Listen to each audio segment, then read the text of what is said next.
so thank you all for joining us this evening. We're super excited to be hosting this event. It's been a while since we've had one of these talks, so thank you all for coming out. For those of you that are new, we are the Chicago Graphic Design Club. We've been around for a little bit over a year, since May of 2020. And we are a community for designers to engage in conversation about both the practice, the theory, and the craft of graphic design, not just in Chicago, but beyond. If anyone hasn't done so already, you could always follow us on our Instagram or social media platforms. We got Facebook and LinkedIn. Or you could also visit our website, where you could get all sorts of details on our previous events and also anything that is coming up.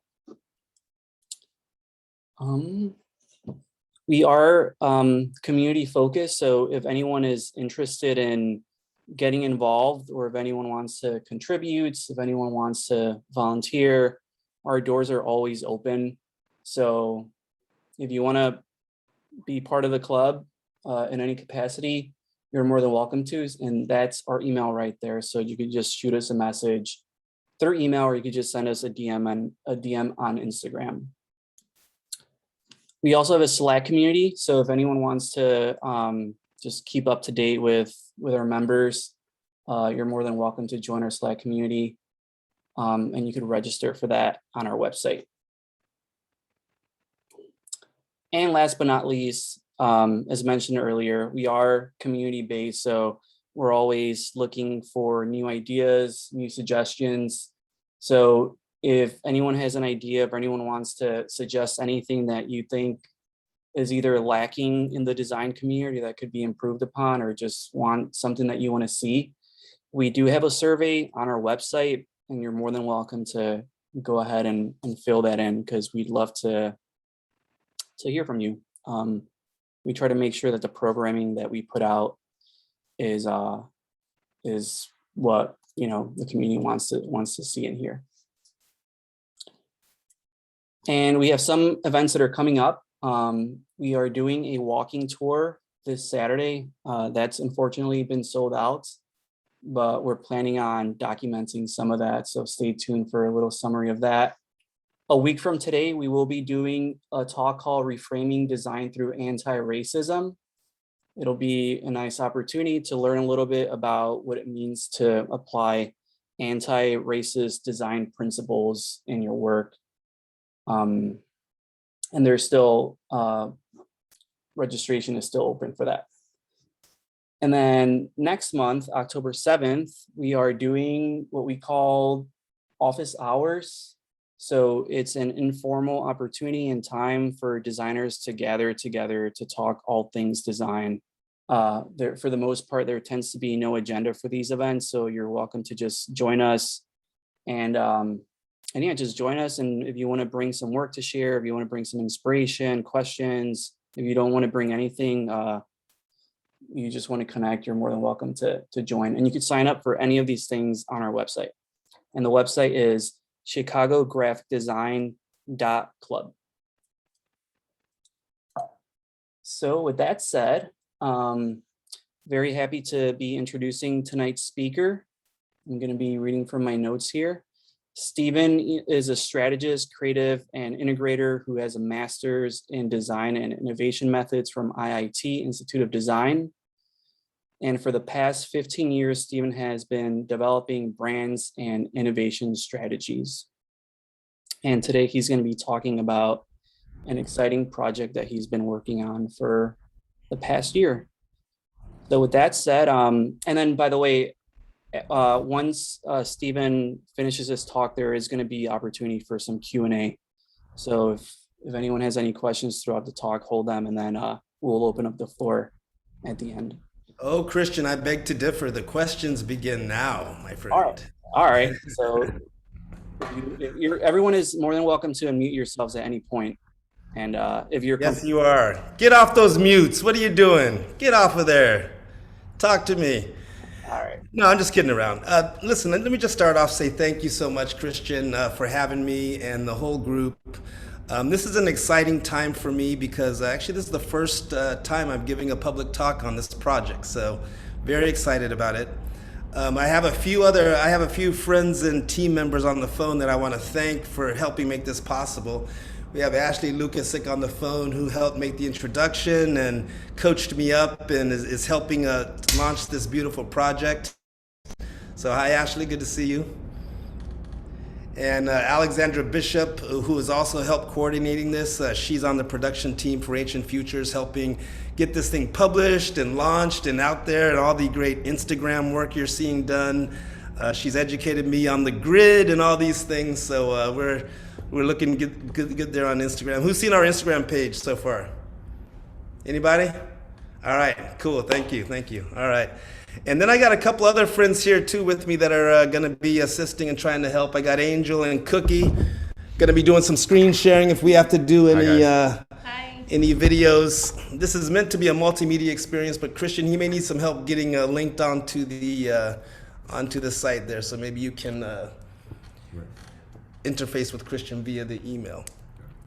All right, so a little bit of logistics out of the way. I just want to start with hearing a little bit about who we have on the phone. This is exciting for me to mix it up with artists and designers. So if you don't mind, just get your fingers warmed up and drop in the chat. All right, thank you, Angela, playing it back.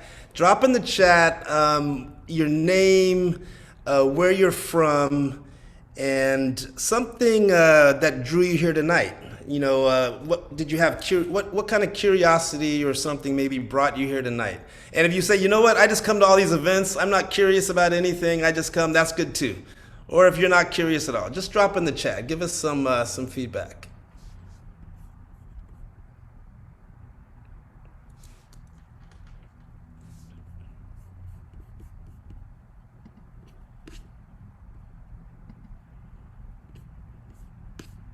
Not seeing anything coming over yet. Maybe I'm not a moderator. Christian, help keep me honest if I'm missing anything. No, there you go. There's some responses now. All right, Patrick from Chicago, welcome. Wanted to hear about the storytelling, and you grew up on comics. All right, thank you. Christian, Chicago, curious to hear about Ancient Futures. Video teaser exciting, thank you. The team on this phone helped do that. Hey Angela, you're from Central California girl. Because this club named Ancient Futures is interesting. So you're intrigued by the name, huh? Okay. What about Ancient Futures was interesting to you, Angela? Because it's, I guess, they're antithetical to each other. Yeah, somewhat of a... Yeah, there's a tension in there, right? There's a contradiction, possibly. Mm-hmm. And I like to play on that, so we'll get to that too. Let's see, Alex. Alex is in Chicago, here to learn the full story. All right. Yeah, even people that know me haven't really heard the full story. So I think that's why some people I know might be on here, because they're like, what's this dude been up to? Ashley, you're in Minnesota now. Excited to hear about how Ancient Futures gets presented for the first time. And I'm sure she'll have plenty of feedback for me. She's somewhat of my image coach in some ways. Saeed, am I saying that right? Yeah.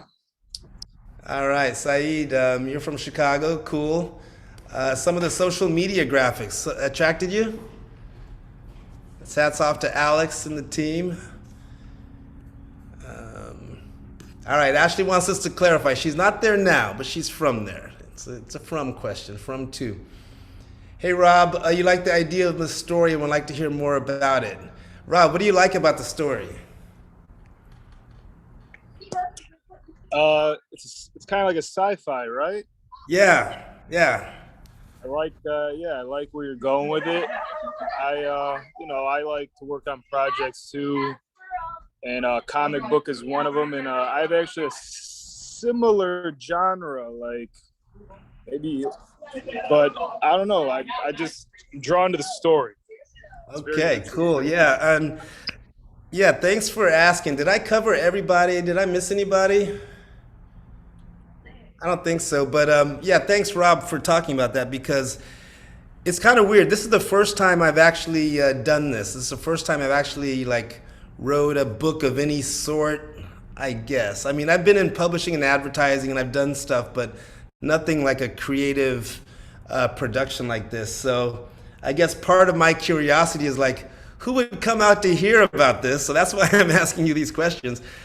And I'm glad to hear that some of the themes are interesting to you, that the name and things like that are interesting. So what I'm gonna do is I'm gonna share my screen and let you get an idea of what I've kind of got prepared here.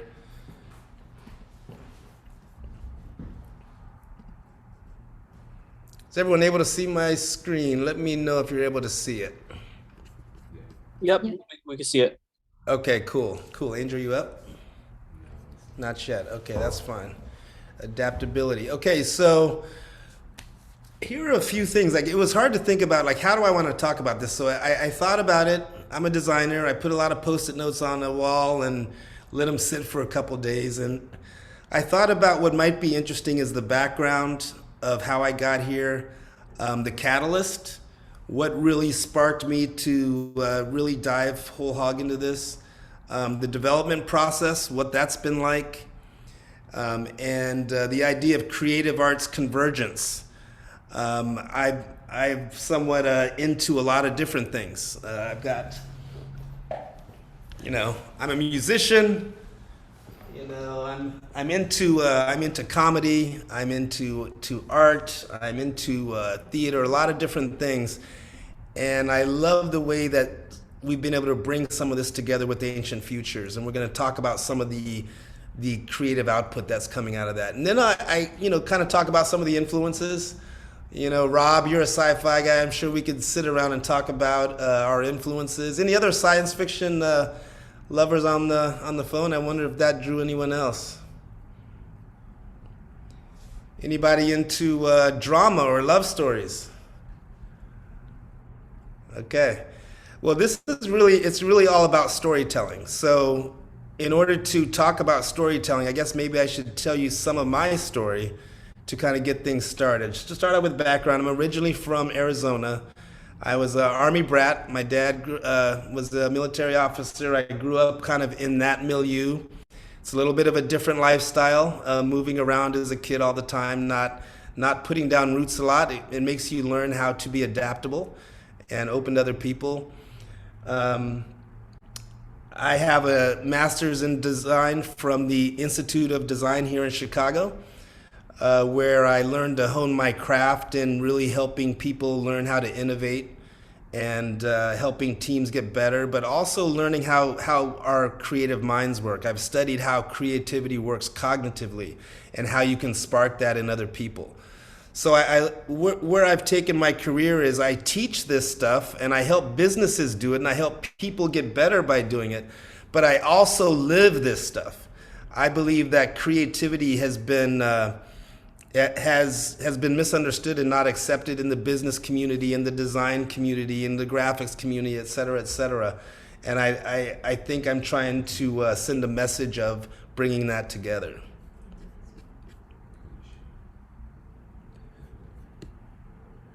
So I'm going to fast forward a little bit, not give you too much biographical information, but get right into some of the influences that brought Ancient Futures together.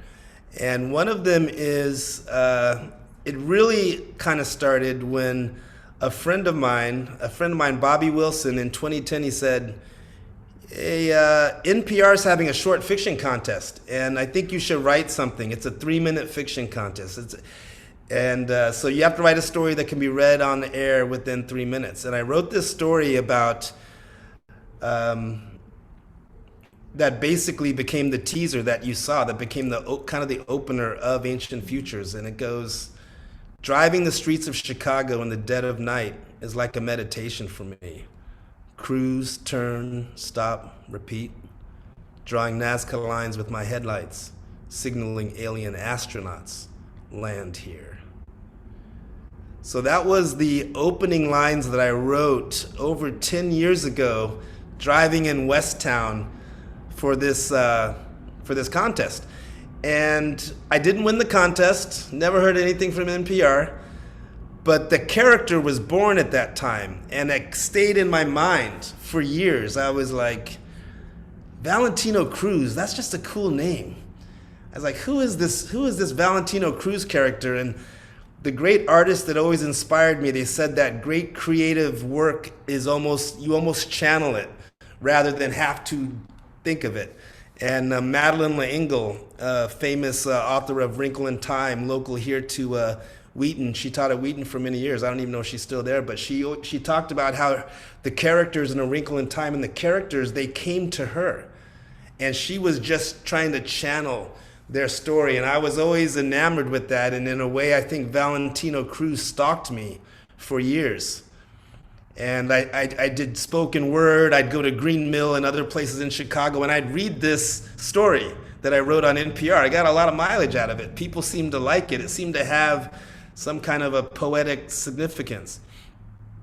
So another thing that came together is I started, in 2015, I started getting much more into music and arts and the creative communities, and got into ancient cultures. And I wrote a poem called The First Ancient that really started to open me up into looking at ancient cultures and appreciating them. And bringing those two things together, kind of, Angela, maybe this is a long answer to your question, ancient futures, right? These are two kind of passion points for me, which is funny because I spent a lot of time reading Eckhart Tolle's The Power of the Now, which tells you should live in the now, you know. So I've got it all covered. I got the now, I've got the ancient, I've got the futures. And that's really, when I said I want to write a story, I said I want to bring these two things to me that have meant a lot, so much creatively. I want to bring those together. So now let's talk about the catalyst. Who can guess what the catalyst might have been? The pandemic. Exactly. So before the pandemic, I was traveling a lot. I was a high-flying consultant. I was teaching the military all around the world how to get better at solving problems, working with Navy SEALs, traveling to corporations, doing workshops, doing consulting jobs. I was reaping the success of my new master's in design, but at the same time, it wasn't healthy. I was on the road 3 to 4 weeks a month, and just like staying in Hampton Inns and things, and maybe eating and drinking not the best. And when the pandemic came, I was grounded, and the work was, okay, well, you're not going to do that for a few months. And that, we all went through a form of that, right? Some of us went through a pause in work, some of us didn't. I don't know, maybe drop in the chat if you can let me know how the pandemic may have affected you. Just drop it in the chat.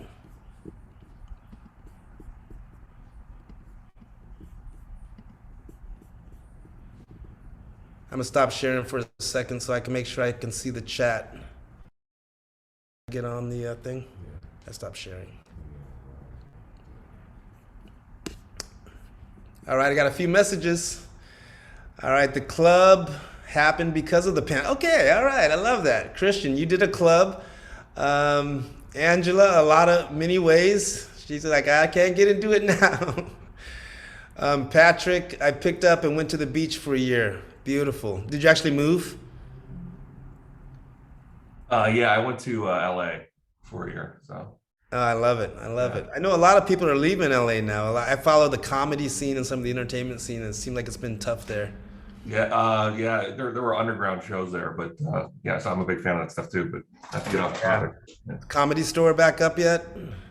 It might be now. It was open for drinks a couple times, but there was something called a comedy compound in Venice, and so saw a lot of good people there. Yeah, and thank you, Angela. It made you take better care of yourself and sleep regular. So for me, I went through a phase I call, and I wish I had some pictures I might be able to even share with you if I can get them going here in a minute. I went through what they call I call it the onesie phase, right? So I had nothing to do for a few months, so I bought a onesie on Amazon and just drank more and watched Netflix and it's just like a vacation, right? And then after a few months, I just woke up and said, hey, what about that story I've been thinking about? Maybe I've got some time now. Maybe I should start working on it. And that really became the way that I started digging into this. And along the way, and this may be of interest to some of you that are graphic designers, I went through a hardcore search for a graphic designer for an illustrator, because I had this idea I was writing, but I didn't have someone that could accomplish it. And so I don't know if it might be interested of you that the search, but I started off on like Fiverr and Upwork and all these different sites and I had these different collaborations with different artists around the world, but nothing was clicking. And then a friend of mine found Aaron McConnell, who is the illustrator of Ancient Futures. And they found him on Instagram, and they actually sent me his information, and that's how I got in touch with Aaron. And that really kicks off kind of the development process of this. Finding Aaron and going through that process to work with him was key to getting this going. And this is someone that he's a New York Times bestseller of the graphic illustrated history of beer. If some of you haven't seen that, have some of you maybe seen his work or looked him up, hit me up in the chat or let me know. But a lot of that sizzle that you see, and he's been able to help bring that to life. So that development process, but it's been very wacky. Like I wrote this story several times. The first story had 3 timelines, and trying to, just too heavy. So what you see now, what I'm working with now is I've condensed it into about a 40-page ashcan version that we are, I've just got the PDF from Aaron now, that we are going to be pulling that together. So that's a big day for me, because that's the first time, actually yesterday, that I saw a fully generated out PDF. So I'm going to pause there about where I've been with this and see if you all have any questions or anything. My question is, when can we see this? Like I've had the pleasure of seeing a few of the spreads, and I just want to look at the whole thing. You're talking about the actual physical copy? Yeah, or just the story in digital format, whatever. Like I want to be able to read it and see what it's all about. Yeah. So let me think about that. So right now I've just got the first PDF version. I'm gonna do a rough draft. We're gonna do some peer review on it. So I'm thinking that we'll probably be able to launch this probably within 2 months, with all the kind of preparation that needs to happen. Maybe we can get you in on the inside track. You're a good friend of Ashley's, so I'm looking for some feedback. But what's funny is, and you guys are artists too, is like the worst thing you could do is give something to someone and they don't read it, right? Like I give it to people and like, have you read my stuff yet? I get around to it. Right, so now you get to a point where like, you know what, I'm not giving it to anyone unless you like promise, but that's artist, artist stuff. Hey, welcome, Jocelyn. Have you been on the call the whole time? No, I just got into the office and was able to finally settle down. All right, yeah, welcome. We're just talking about the development process. If you have anything you want to shout out, let us know if you have any questions. So Christian, yeah, so that's where we're at with that. We also need some time to build up some of our following with the Kickstarter and things. So I've told my team, there's a lot of excitement, but I keep telling my team is like, we're on our own timeline here. There is no rush, but I think we're all such high performing individuals. We want to do everything so fast. But I've been working on this literally for 10 years. So I'm not going to rush it or do anything at this point, because it's like, the only person waiting on it is me and the universe and millions of people. And they've been waiting all this time, and they could wait a little longer.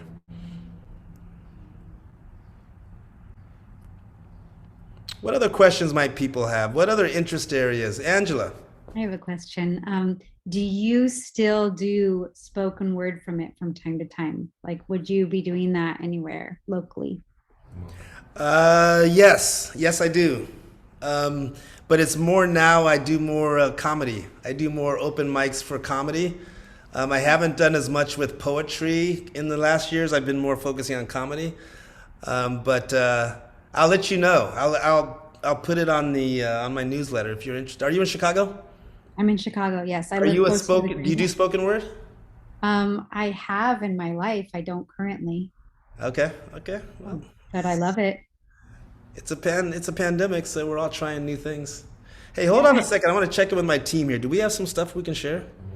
How about the images and stuff on the Google Drive? Checking in with my team over here. Might have some visuals for you to share. Keep those questions coming though. This is for you. Still waiting here from Rob if he's wants to talk about influences. I do want to talk a little bit about influences, particularly some of the ones that really got me interested. And one of those is Afro Samurai. I don't know if anyone has heard of that anime property. Have you heard of that, Rob? What do you know about the Afro? What you know about Afro Samurai, man? Talk to me. Okay, I like anime. I watched about 3 episodes. He killed it. I wish I would have started from the beginning, but I just jumped in. But I like Ghost in the Shell. That's a good crazy. I think I may have heard of that one. That one. I think I may have heard of Ghost in the Shell. Yeah, the anime is nice. The Afro Yeah, Samurai. so- I'm gonna watch it now because you're inspiring me this whole video, and I'm gonna start that up now just to see where your head's at and stuff with it. But Yeah, absolutely. So for me, I was really inspired by anime, but I thought this would be easier. I thought a graphic novel would be easier to accomplish, and then if I got some success with it, which I'm hoping I will, then I want to push for anime and like maybe taking it and sit up there with my my heroes, the Afro Samurai and the RZA and Takashi Okazaki. So, what other questions might you all have as we're talking here? I do have some more points I want to roll through, but I want to pause on here. I want to get into a couple more points. I'm very curious about the characters and just the background behind them and how you went about creating them and what inspired them. Yeah, absolutely. So the first character, Valentino Cruz, which you can see pictured here, right? He really, that really started it. And the feeling or the energy of this character was someone that was looking for more in their life, right? Driving around the streets of Chicago, meditating, drawing Nazca lines, reaching out to something bigger, looking for something. And I also became really interested in like quantum physics and science and things, and started thinking about alternate realities and about how we dream about living different lives. So for me, this character Valentino was that person that was searching, that seemed like everyone could relate with, seemed like I could relate with.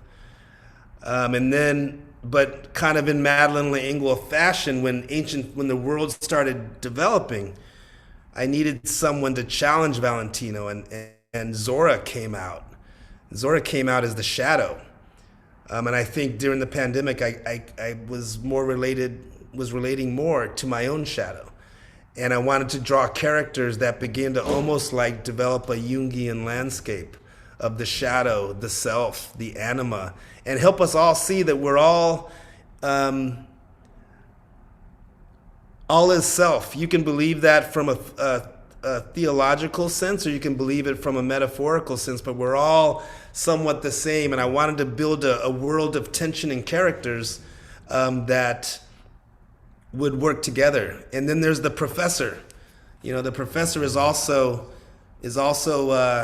listed here. He's that Svengali, that magic character that has a technology that promises that you can live a better life, lead a dope life, right? He's created this app that brings in quantum realities and Schrodinger's cat. And well, let me just back up and just say the basic scientific phenomenon that Ancient Futures is built on is the idea that we don't see reality as it is. We have mistook our headset for our reality. And every time we make a decision, we are launched into a superposition, and there are copies made of ourselves, right? So if Rob woke up one morning and said, you know what, I'm going to shave that beard, right? The one that shaved his beard, no, he'll never do that. You never know. You never know, Rob. You may get mad at somebody. You may break up. I don't know. It affects everyone differently. There's probably a But- parallel universe where I did do it, and that avatar is out doing whatever the hell he does. Yeah, and that Rob sucks. He's not leading the cool life you are because he shaved his beard. He's an accountant somewhere. Universe visions. Too many. Right? So the point is, and I wanted to dramatize this in the story, is that every time we make a decision, quantum science has literally proven this, that there are copies made of us. Right? So I wanted to play around with the idea of what if I could choose that continuum and say, you know what? This life was cool, but I wanted to be a cowboy. And I made a decision years ago when I didn't buy the hat. I'm going to buy the hat and my whole life's going to be a cowboy now. So anyway, I wanted to play around with those realities. And it's not necessarily a new idea, but the spin I'm putting on it, or the spin I'm trying to put on it, is that I believe it's really true. And I believe that the more we envision and write and create our way into a different life, it's possible, and I'm doing it myself. I can give you examples of writing this story that have created all kinds of new opportunities in my life and new possibilities. I am, in fact, a professor that works with technologies. And as I've been doing this, I've been approached by more powerful technologies, right? I work with in the shadow world of government.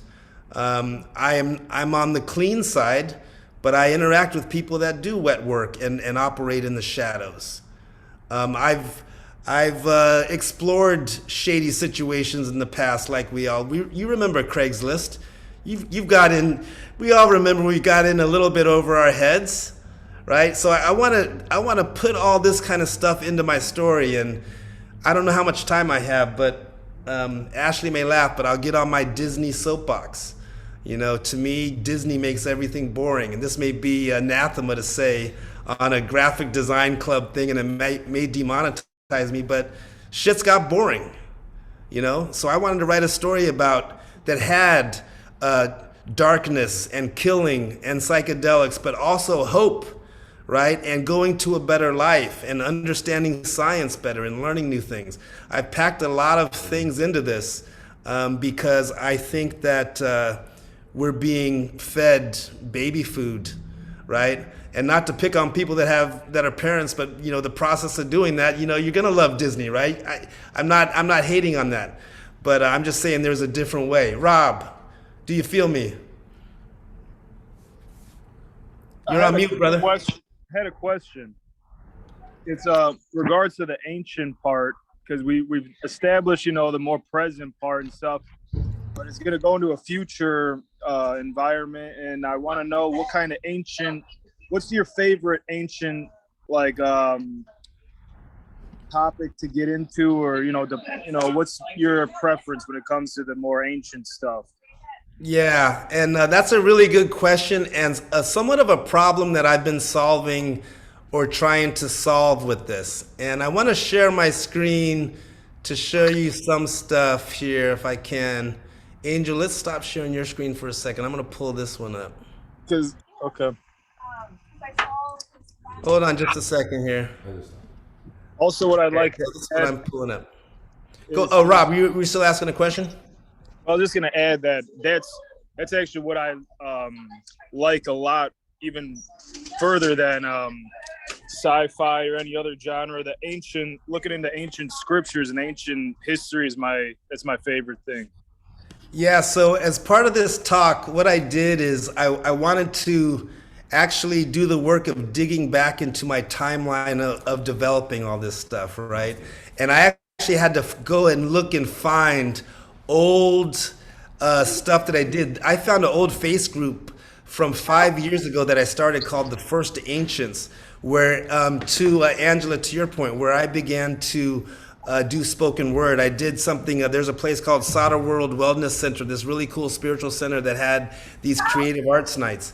And I presented this, and So you can see this is the Afro Samurai here on that Facebook page. It's a private group. This was a beautiful artist that I worked with, Michaela Soderholm, that helped me envision some of the first ancient art. And just to give you some of the lines from that poem, you know, it's the first ancient poem talks about, I am the first ancient sent by Shekinah. I bring worlds into existence through the power of sound. Om. I walk through catacombs of chromosomes wearing shades of ancient knowledge, tinted yellow and orange. My blood is color-coded by the science of the sun. Artist, magician, warrior, lover. My archetypes blend into one.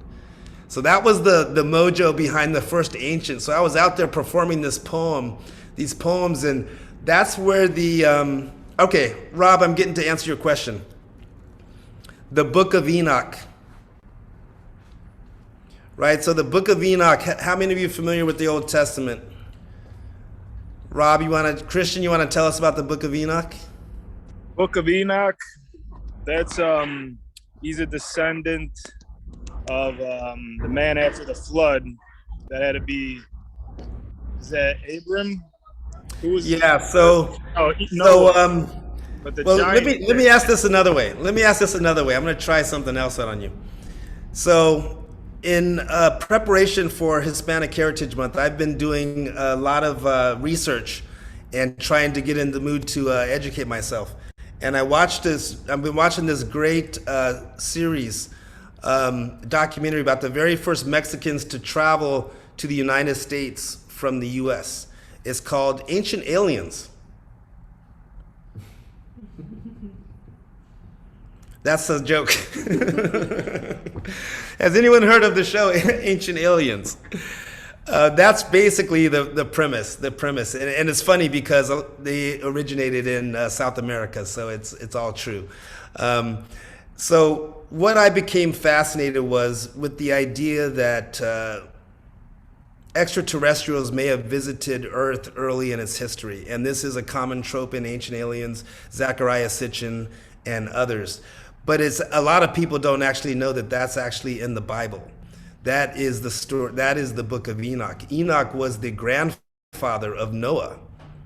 So this is high credibility. This isn't like some wacko that wrote a book of the Bible that they could ignore, although the Catholic Church did ignore it because it got into the idea of angels having sex with humans and angels interfering in the human timeline. I love this kind of taboo stuff.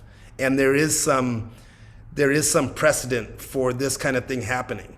Where do you think life came from, right? Panspermia. There's a big universe out there. You got mushroom spores flying on asteroids, right? And even if they aren't aliens per se, right? What did Ezekiel see when he sees a starship come roaring down with crystal panels? Right, it's so much out there. I'm not here to talk about the premise of that, but Rob provoked me, and now I can't stop myself. So that's where the ancient comes from.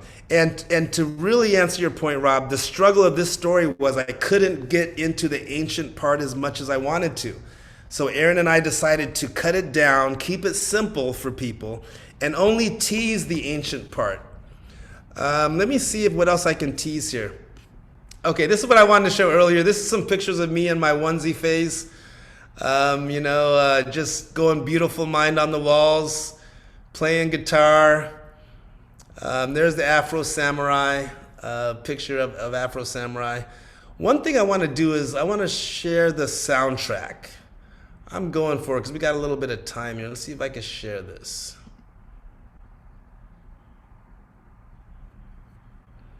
So there is a soundtrack that we're working on, and this is to pay off what I'm talking to you about, creative arts convergence. A lot of, I may have trouble getting into this thing. Let's see. I'm not signed in as the right person, so I'm gonna have to maybe find this a different way. I'm gonna stop sharing a second.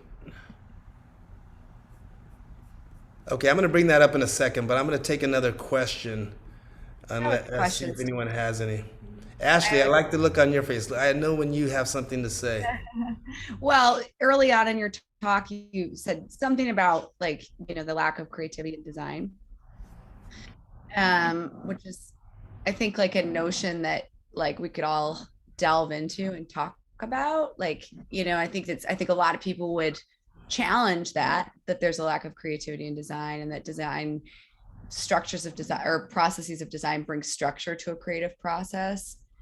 And I don't think it's necessarily, you know, like, I think what you and I have talked about a lot and kind of bonded over is the notion that as design has become more formalized and design processes have become more formalized, I mean this like kind of specific, I guess, to design strategy, perhaps over some other disciplines of design, but that as things become more efficient and systematized, that they're like, you can risk like a sort of formulaic kind of like design can become more formulaic and more predictable. Yeah, and I'll say this too, and it may be controversial. I feel like I'm saying all these controversial things to the Graphic Design Club of Chicago, but you can be a graphic designer and not be creative. Right? I know plenty of graphic designers that I think creativity is something that everyone needs to unlock no matter what you do. And just because you're in an artistic discipline doesn't mean necessarily that you're unlocking your creativity. Because we, again, like you're saying, we play by so many structures. I don't want to talk out of turn for Aaron, but he's a New York Times best-selling artist, yet he works on things that he doesn't find creative or that he doesn't enjoy, right? That's why he's so passionate about this project. So part of my message is, just because you're an artist doesn't mean you're breaking through, doesn't mean you're challenging yourself, doesn't mean you're diverging, right? It takes a pandemic, it takes a catalyst, it takes a major change to really get you to really dive into what your passion is. And part of that is part of what that means is you're never going to be as creative as when you're doing your own personal passion, or as when you're really switched on to what you're doing. How many of us have that? That's part of what I'm talking about. That's what Dope Life is about. It's about saying, like, you know what? And that's what's happening in the world right now. The Great Resignation. Look at Forbes. 30 to 40% of people are resigning from their jobs right now in the last months because they had a chance to reflect and see where they're at, and they didn't like it. They weren't creative. They weren't passionate. They want to do some people maybe just want to get some government money. Who knows? I never was that type of person. I'm Jamaican. I've always had 5 jobs. I have a little bit of a follow-up though, Stephen, which is to say, like, in my observation of your process and your work, I feel like, you know, the 2 pieces of your professional life as a designer and brand strategist, and then some of the more creative, or I guess like expressive ways that you channel some of the ways that you're thinking and operating. To me, it seems like the 2 have developed a bit more of a, like, rather than fighting one another, they've developed a little bit more of a symbiotic relationship, and they've kind of fed each other. And I just wondered if you had anything to say about that. Yeah, no, thanks. That's a great point. And that's another thing about Dope Life is, for a lot of my career, I made a lot of sacrifices about what I would do and what I was passionate about. I was willing to give up a part of my life to serve the man and do this, whatever, just because I thought I needed to, because I needed to do that or whatever. But when I decided to go back to school, to design school, something clicked, and I started to say, you know what, I want to be able to do it all. I can integrate it all, right? You know, I can work in the corporate world on my terms and be a leader and be a catalyst and do it on my terms because I've proven that, right? So you got to put the hard work in. So, and again, ancient futures, I'm, taking a page from Grant Morrison, write your reality. This story that I'm writing is coming true for me, even in the fact that I'm able to spend the time to be able to do it and have such great support. Things become real. People will rally around you once they see you doing something interesting that you're lit with. You will light people up as well. And I love that this is part of that process, right? I appreciate that you all are symbolizing, you don't know how much this means to me. It's like people interested in this for now. You know what? You may not be interested tomorrow, but you're interested right now, and I appreciate that. And that's what I'm talking about, integrating. I'm trying to integrate all the parts of my life, all my work, all my creative stuff, bring it all together because they all feed each other and they make you a better artist. Again, if you're a graphic designer, don't just graphic design. Go pick up some music. Go challenge yourself. Do something different. You can become in just as much as a rut as anyone else. Even though you can draw beautifully, you can be just as stuck in a rut. What are you doing to kind of push that? That was a little extra. Christian didn't ask me to go into that, but I felt like I would get a little motivational. Ashley, what, another question? Yeah, I've got another question. Sorry. I mean, you have me asking questions, even though we talk to each other like every other day at length. But you're this like you're this champion for embracing your like who you are, the essence of yourself, et cetera, et cetera, et cetera. But I also happen to know, and wonder if you could speak to this at all, that doesn't mean that it's not sometimes painful and challenging for you yourself. So can you reflect on any of those moments where like the pushing that you've been doing as a person and as a creator, that you've run into a hurdle that you've had to overcome? Yeah, that is there's a lot to talk about there, right? So I could talk about personally. I've had to go through a lot of pushing against the establishment or living on the fringe of the system. That's a little bit why I'd like to describe this as Afropunk, because this is a guy that came up on the edge of the system, right? I was in corporate America. I succeeded very well. But I had to work very hard to do that, and I had to sacrifice a lot. My body suffered. I had psycho-emotional things, with health issues that were stress related, and I kind of like put myself through all that. And I look back and I was like, wow, you did all that just to have a corporate job and make six figures, But what I realized is when I left that corporate job making six figures, I got cooler jobs making more. And the money follows your passion and what unlocks your talents. That the money follows. We make a mistake. We try to follow the money. And then the money kills us. But when you're good and you're lit, jobs come to you, right? I have someone I taught a workshop to a year ago, and I started mentoring just because I liked the guy. And now he's at a big state Department of Energy, bringing me back in to help make his team better, right?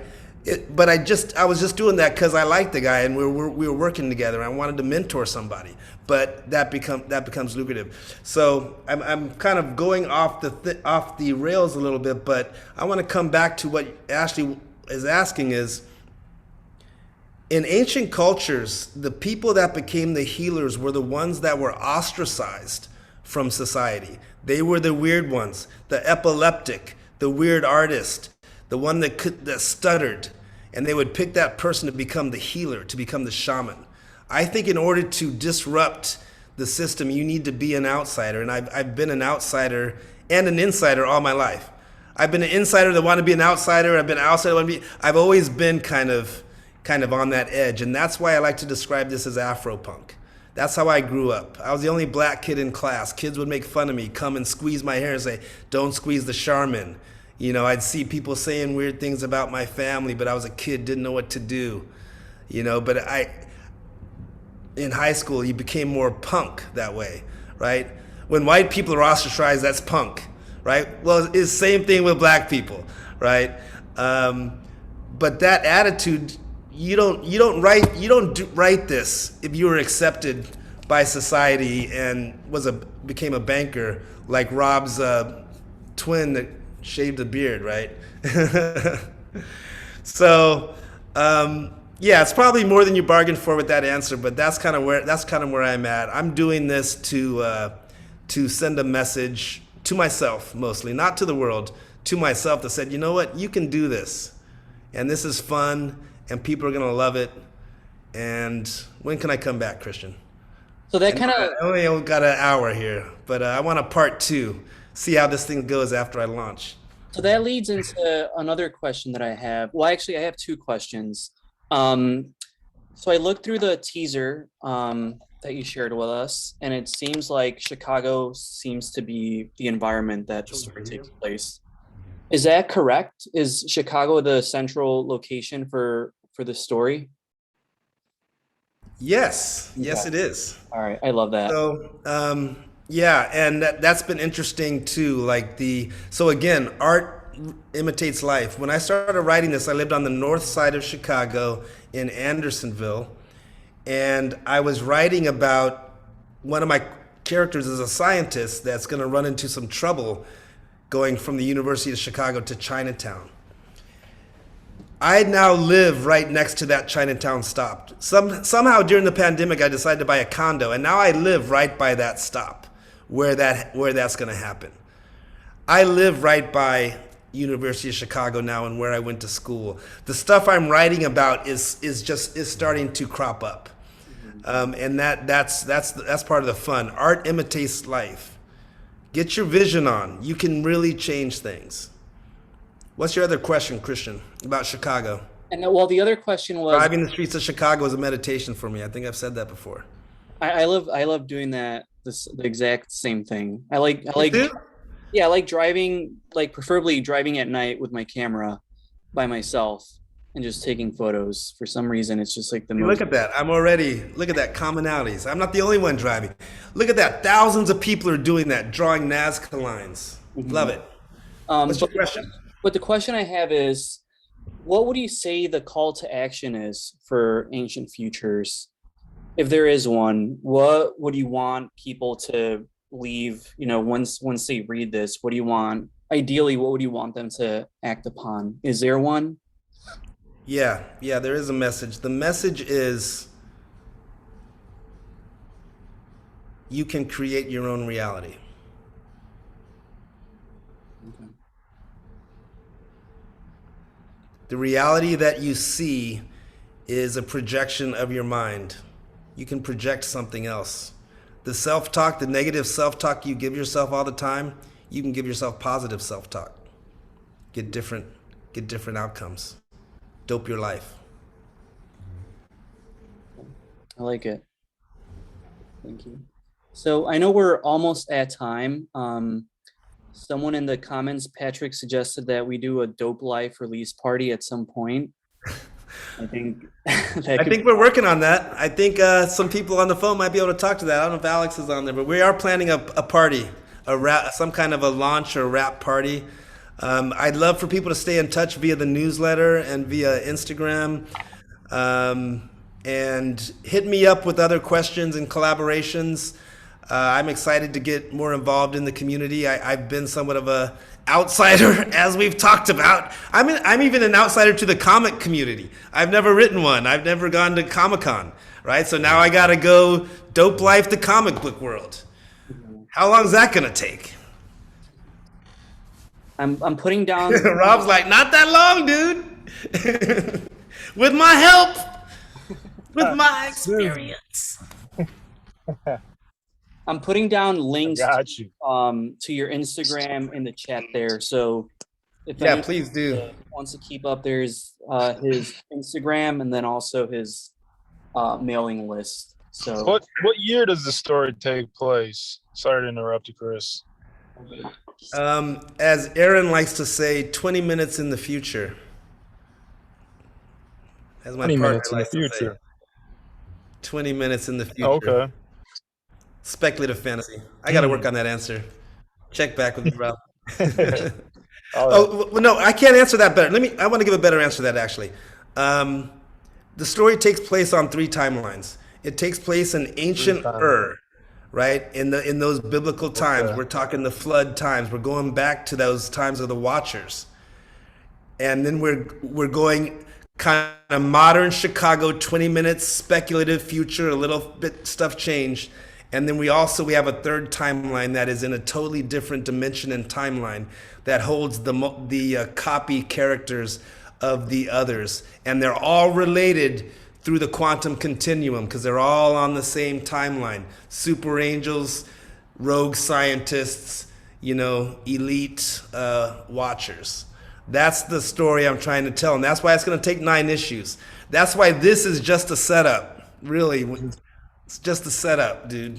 I know exactly what you're talking about because it is all sagas, and what it sounds like to me is an echo from the ancient past that's now coming into the present. I feel like there's a lot of stories that, you know, they just echo out from the beginning to the end, and you may be, you know, the present version of the story told from the beginning, and this is just a, you know, this is a version 2021 yeah, and maybe ended on Angela, the point Angela kind of started on. I believe time is not horizontal, time is cyclical. The Kali Yuga, the 26,000 year cycle. So the more we go towards the future, we're actually going more towards our past. Right, so we're a race with amnesia. We forget all the intelligence and the smarts and the technology, and then we do it again, and we're like, oh, wait, we already did that shit. It's all cyclical. So that's part of what Ancient Futures is about too. Yeah, time is fungible. That's what I was thinking. Like, I don't know. I'd like to talk more about like what inspired you from that topic range. But, you know, in a part 2, or even if you ever want to, you know, talk somehow. Absolutely. You got my information. I'd love to keep in touch with you all, answer questions, talk about this. This is actually, it feeds off of other people. Like my buddy Angel here is here. He was inspired by the story. He took some really killer photography that he posted on Instagram that we should get out there. And then Aaron saw it, the artist, and he redid a whole page that looks absolutely beautiful just from feeding off of other artists and other people in my circle. So Rob, you may say something, may come up, and we may integrate it or whatever. Who knows where stuff could go. I would love to. Let's collaborate. Bounce ideas around, brainstorm, you know? Yeah, awesome. Yeah, let's do it. Meet you for a beer at Reggie's. I'm on the south side. We'll whoever wants to meet up, we'll meet up on the roof deck sometime. That's cool. We'll do a special event. Christian, we'll do a special rooftop. All right, let's do it. Something. That'd be awesome. Yeah. That would be awesome. I'd love that. Can we start an Ancient Futures fan club? Would you guys like to be the first fan club? I need some members. Yeah, let's do it. I'm with it. I'm with it.